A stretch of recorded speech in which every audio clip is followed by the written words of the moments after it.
these TPUSA meetings, and it's all part of a scam. You know, Charlie, for all his bluster and all his blood, what has he done? How many? It's so viral. It's like I said. 22 million people have seen it on Twitter It's what alone. I said at the end. This is the reality the left has created, that they crave. A little over a week ago, Charlie Kirk got in trouble for basically saying this here. Let's play cut 81, please. And that's why I think this United story and the DEI story hits so hard, because we've all been in the back of a plane when the turbulence hits, or when you're flying through a storm and you're like, I'm so glad I saw the guy with the right stuff and the square jaw get into the cockpit before we took off. And I feel better now thinking about that. No, I mean, like, you want to go thought crime? Like, I'm sorry, if I see a black pilot, I'm going to be like, boy, I hope he's qualified. Well, that's the you wouldn't have done that. You wouldn't have. You wouldn't have done that before. That's not an immediate. No, you wouldn't have done that before. That's not who I am. That's not what I believe. It is the reality the left has created. Kirk would also get in some hot water for some comments that he made about Martin Luther King. Now, instead of playing that for you guys, I'm just going to link the video in the description box, which of course is him with Jason Whitlock. Now, some of that will be played in this video here. However, there are some people, let's just say some people, who for whatever reason think that this whole DEI thing, or at least calling it out, is a little bit too much. Now, I have done 2 videos on this, actually 3. I've talked about the dangers of DEI, and I've also talked about why it was that Charlie Kirk was correct to bring up the issue. Of course, you guys obviously heard that comment. It went completely viral. He was talking about the paranoia that it breeds. Now, really quick, I want to go ahead and say this. Just because somebody is of a certain color or a certain race, that does not mean that they are not qualified. However, the thing is this right here. You hire somebody for actual qualifications, you hire them for their experience, and you hire them on the basis that they can do the job. You don't hire them on the basis of skin color, because then you're just filling a quota, and quite frankly, it puts everybody at risk. Especially given the fact that we got airline companies that, of course, have had these experiences of, I don't know, nuts, bolts, parts missing, of course, shoddy work. And, of course, to go on top of this, you've also had these, let's just say, these hiring practices where they're actually bringing in people who probably should not be doing the job. I mean, do you want somebody who's blind flying the plane? Do you want somebody who's deaf working in air traffic control? Do you want that? Obviously, these things do, in fact, come up. And, of course, Charlie Kirk has pointed this out. He pointed this out in a previous video. He pointed out in that video there. And, of course, Candace Owens has also, brought it up as well. But then you get somebody like, say, Tudor Dixon. If you don't know who Tudor Dixon is, she has recently opened up a podcast. And, of course, she claims to be this conservative personality. And, of course, to go on top of this, she's famous for really one thing. She lost a very winnable election to Michigan Governor Gretchen Whitmer. Now, there are some people who think that the election was not winnable. However, seeing how it was that she was up in the polls roughly a week before the election, she eventually began to start changing her strategy. And, of course, it turned a lot of voters off at the very end. You know, I've heard a lot of people try to say that Trump was at fault for the Republicans not winning in 2022. I've heard a lot of people say that it wasn't his fault. I think the blame is pretty even. It can go just about everywhere. I think it's more so on the establishment, given the fact that Mitch McConnell did not want to approve funds to go to Blake Masters. Instead, he gave it to Lisa Murkowski, a rhino if there was one. The thing is this right here. 2022 was lost for several reasons, but the biggest reason why it was lost is because of the lack of turnout. Yes, if you get enough turnout out there, you can defeat whatever shenanigans libs may pull. It just so happens to be that 2020 happened to be one where there was a lot more. Yes, I know YouTube just may put a yellow dollar sign on this video given the nature of the content and given the nature of what we're talking about. But Charlie Kirk was correct to bring up the issue. Because let's face it, the last thing you want is rampant paranoia. You want to know that the person flying your plane, you want to know that the doctor who is working on you, you want to know that the surgeon that's about to operate on you is actually qualified. And of course, we've got this issue with affirmative action. However, there are some who, for whatever reason, have attached themselves to conservatives, and they think it's probably a good idea to try to, let's just say, make it a little bit more moderate than what it already is. Now, many people blame the former president for this right here, but in reality, the Overton window started to shift back in 2014, maybe even before that. That right there's another video for another day, but still at the same time, you've got people who love to go after certain elements of conservatism because they're actually calling things out. Now, before you sit here and say that this right is just going to be some racist tirade or anything like that, I implore you to stick around for the full video because there are people of color who actually, more or less, more, definitely a lot more than not, who actually agree with Charlie, myself, Matt Walsh, and yes, Candace Owens' line of thinking. But let's take a look at what Tudor said first. This is what Candace had to say. I want to play that. I would be terrified if I got onto a plane and I saw a woman flying the plane. And I know that we have the United CEO saying that he just wants to fulfill a quota. He just wants there to be more women and wants there to be more black people. And he's not concerned at first with qualifications. That is something that should alarm all of us, guys, honestly. He did not say he was not concerned with qualifications. Let's be clear about that. And let me tell you something. For Candace, who also is young and hasn't had to live in the world other than being a millionaire, because let's face it, these are also two millionaires. I mean, they are millionaires off of just talking smack, right? So let me explain what it's like to be in the working world as a woman, because I worked in a steel foundry and it's tough. And I will tell you, I will never forget the day that one of the guys in our company said to me, if I get on a plane and it's a woman flying, and at this point, I am the vice president of sales. If I get on a plane and it's a woman flying, I turn around and leave because I would never trust a woman to fly the plane. And I'm sitting here thinking, oh, really? How do you feel about working with me? This same man, when I was 8 months pregnant, I was in a meeting up there talking, and he said, I don't think any of us can take you seriously with that stomach. This is the kind of stuff that women have had to deal with. And as far as I'm concerned, Candace Owens saying this is so ignorant because she is allowing men to treat us the exact same. Daggone, Tudor, you almost sound like a radical feminist there. I mean, look, nobody doubts that women have not been treated bad in the workplace, but didn't you just say 8 months pregnant? Typically, you don't tend to want a woman who's 8 months pregnant working on a job. Typically, at 8 months, you want her at home, okay? You want her in the bed. You want her in a safe state so that way she can give birth. I thought we were the pro-life party. I'm just tossing it out there. But there's more. Spewing this rhetoric that is so hateful. And I mean, let's just be honest. If you listen to what Charlie Kirk has said, he is serving up a dish of racism, and then he is putting the whipped cream on top and saying, but I didn't have a choice. No. Unacceptable. You are not going to try to sugarcoat what you are trying to feed young people and this movement of racism, because it is racism and it is sexism, and the things that they have said on social media in the past few weeks have turned my stomach. I've seen it happening for years, but this has gone too far, and I appreciate the fact that you were willing to come on today, because I needed someone else who was brave, who would say, no, this is not Donald Trump. No, absolutely not. And to be quite honest, Donald Trump does not associate with Charlie Kirk like that. Charlie Kirk does not have the access to Donald Trump that he tries to portray. He doesn't have President Trump's ear the way he tries to portray. President Trump is 70 years old. Charlie Kirk is a punk kid. To be quite honest, Trump does not engage with him like that. He never engaged with Candace like that. They would present that illusion that they had this access, but the access they don't have. Let's just put it this way. When Trump was president, they couldn't call up there and say, I want to have a meeting with President Trump and just get one. They didn't have access like that. Charlie didn't have. Now, really quick, you're going to hear me say this at some point in time in this video, but it sounds to me like there are people out there who are trying to compare themselves to how strong they are within a certain movement, how it is that former President Trump, of course, has to rely on certain people to obviously get his message out. There's this rumor going on right now that he may take Tim Scott as his VP. I personally don't believe this, given the fact that Tim Scott sounds quite cringe at these rallies when he talks. We'll talk about that at a date. I think it's more likely that he would take someone like Kristi Noem or Lee Zeldin, especially given the nature of the crime and everything that's going on. And I think that Noem is somebody who obviously has been much, much more loyal to him, that therefore at the same exact time, she still appeals to suburban moms, which is where he probably needs some help. But still, I don't think you should change the entire campaign for that reason. However, there's been a lot of talk about the black vote, and of course, I talked about this in a previous video. And so think about this video as a bit of a follow-up to that. Black males are starting to run to the Republican Party. They're running to the Republican Party because they see the migrant crisis going on. They're running to the Republican Party because they see they have no money.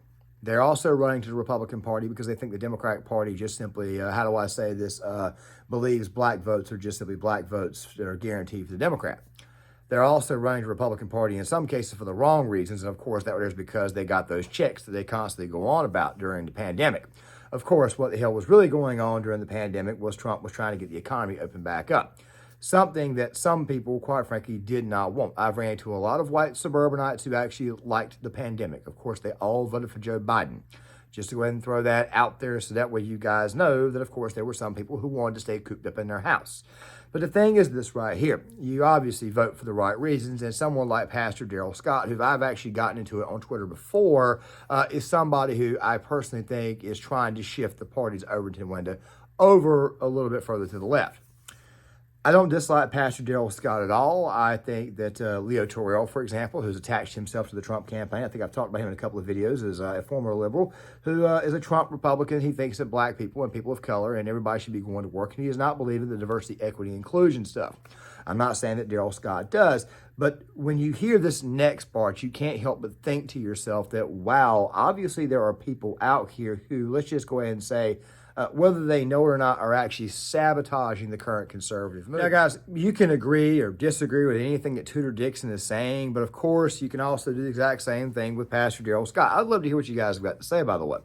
But the thing about Daryl Scott is this here. Daryl Scott attached himself to Donald Trump back in 2015 and even endorsed him. The reason why was because apparently they had a conversation. Trump wanted to venture into the African-American vote, and quite frankly, I can't blame him to do it. I wish black people would wake up, and I wish they would have came over to the Republicans Party a long time ago. But the thing is, as far as the current crop of Republicans, is not exactly the best crop of Republicans. We're seeing this now with the immigration situation, which, by the way, the deal to get shut down. But I'm probably going to cover that in tomorrow's video. I'm going to try to release this video tonight. The thing is this right here about the current party. While trying to make it more friendlier to the working class, which we should, and making it a lot more America first like it should be, you still get these people who, for whatever reason, think that it's a good idea to undercut the overall message of what's going on. Charlie Kirk, for all of his faults, Candace Owens, for all of her faults, I will give them credit. And of course, I've gone after Candace before and even made a video saying I thought that eventually she would just, it was over the Crowder situation, that she would eventually find herself with nobody following her after a while. That right there has obviously been proven to be false, and I will take the L right now. But still, that does not mean I don't still respect the girl and I don't still think that her takes are not good. Even though this video is primarily about Charlie Kirk, I got to point this out here. If you pay very close attention, Charlie Kirk, Candace Owens, and of course, if you have negative feelings about Steven Crowder since the Daily Wire situation, I understand, but Steven Crowder has done this, Michael knows this, even a lot of Con Inc., which I do have issues with, they have at least gone to the universities and they've at least had conversations. They've been willing to put their asses on the line to have conversations with young people, and as a result of this, young people, it appears to be, according to the polling data, appears to be favoring the former president. Now, if you're asking the question, well, I thought you were talking about Daryl Scott, then here's the reason why I'm talking about Daryl Scott.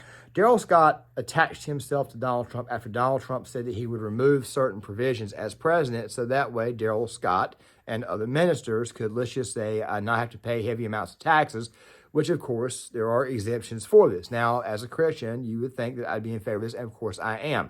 However, then you get to a situation. To Daryl Scott's credit, he's been with Trump for a very long time, and he may be right. Donald Trump probably does not call Charlie Kirk and Candace Owens and get their opinions on anything. As a matter of fact, Candace Owens was favoring Vivek Ramaswamy. But of course, as most of you guys know, when you get to elections, of course, you get to this situation and you find out that people do eventually unite. So I think that what should happen in this case is that this group of people should actually get into a room and actually have a conversation. Because the diversity, equity, inclusion stuff is even upsetting those that you're trying to get that you don't think you're going to get, but you probably could get in the election. Case in point, we'll take Jason Whitlock. Now, this is the first half, but obviously if you hear this conversation with Charlie, you can obviously see that he is definitely on to what the agenda really is.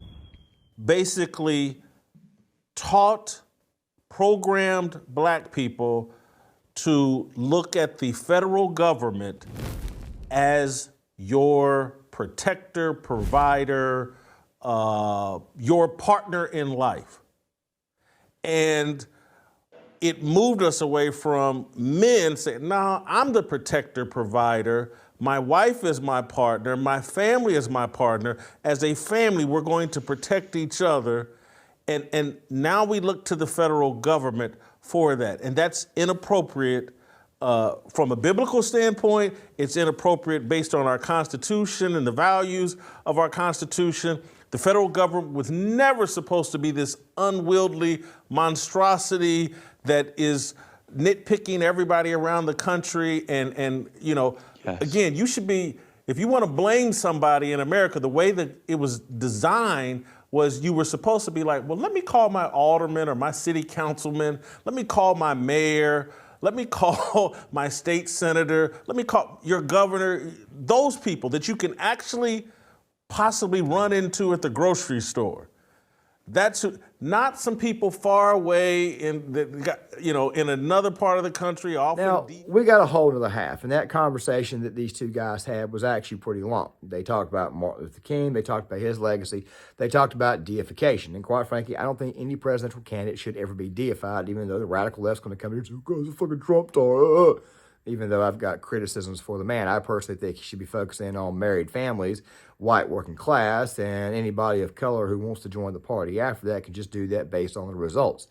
The Biden administration is red-pilling a lot of people. This also includes Hispanics who are getting tired of seeing these people get benefits that a lot of Hispanics who've been here for a very long time have not been able to get, even though I'm definitely have become more hawkish on the topic of immigration.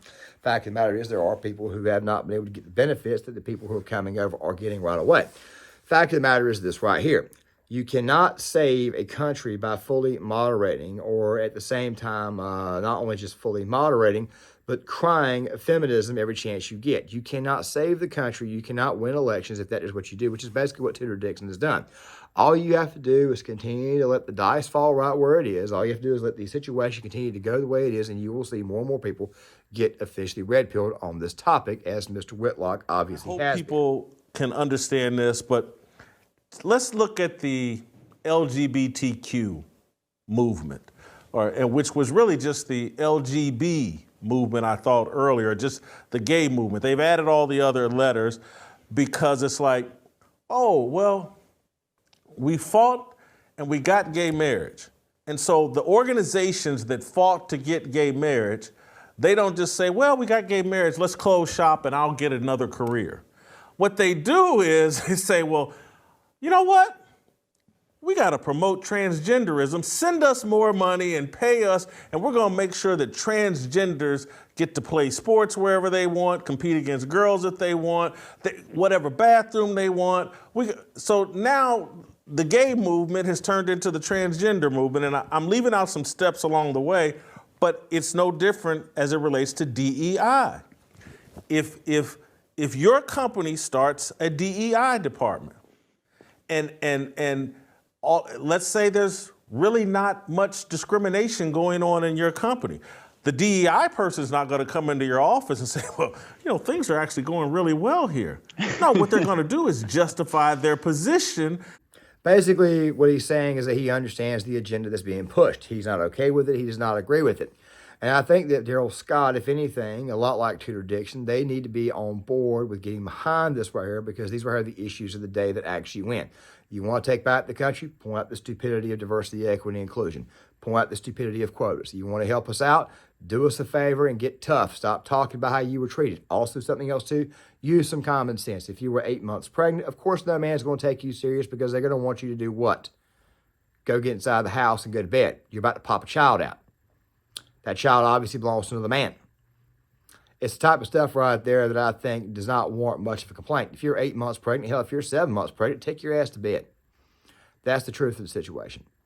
I mean, do we have to create a diversity, equity, inclusion quota for those who are 8 months pregnant? Last I checked, the minute you hire someone who's 8 months pregnant, next thing you know, she gets a paycheck, she walks away. Of course, she's going to be on her ass for the next 3 months, which of course she should be because she just had a baby. But do you really and truly want to go through this? Look, I've heard situations of EMTs being 6, 7 months pregnant and all of a sudden having complications because the lady, she needed to pick up the gurney. And of course, maybe she might have lifted something maybe improperly or something like that there. And then next thing you know, when that happens, obviously complications occur and then the child's got issues. This entire line of attack, this entire line of BS from Tudor Dixon and Pastor Darrell Scott is just good old-fashioned crap. It is absolutely crazy. If anything, it almost looks like a bunch of people who were fighting for influence in a person's administration that, quite frankly, does not exist yet. It's almost like two kids fighting over a parent, and quite frankly, I'm beginning to get a little bit tired of it.